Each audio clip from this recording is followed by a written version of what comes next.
يسعد لي أوقاتهم متابعينا الحلوين ومتابعينا اللي راح يتابعونا إن شاء الله بعد ما يشوفوا وصفتنا اليوم. وصفتنا اليوم كباب بالفخارة. بس أنا الفخارة قبل ما بديت فيها انكسرت لهيك حطيتها بصحن البيركس. وصدقا جربوا هالوصفة جدا جدا لذيذة وطيبة. أول شي بنعمله بنحط الخضار اللي شايفينه قدامكم على الشاشة. هاي الخضار لكمية نص كيلو لحمة. حطيت البندورة 3 قطع بندورة، فليفلي بتحبوا فليفلي حدي، فليفلي صفرة خضرة اللي بتحبوها، مع باذنجاني مع بصل مع راس توم كامل. رح اكتب المكونات بصندوق الوصف.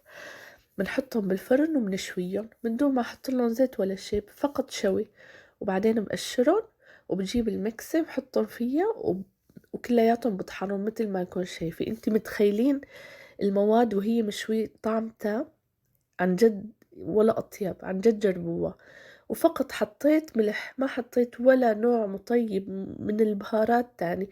وبعدين حطيت زيت مازولا، وبعدين جبت اللحمة واللحمة حطيت لها فقط ملح وبهار وقرصتها مثل ما انكم شايفين. فيكم تساووها الموديل اللي انتم بتحبوه للحمة. وبنحطها بعدين بالفرن لمدة 10 دقايق فقط على درجة حرارة 200.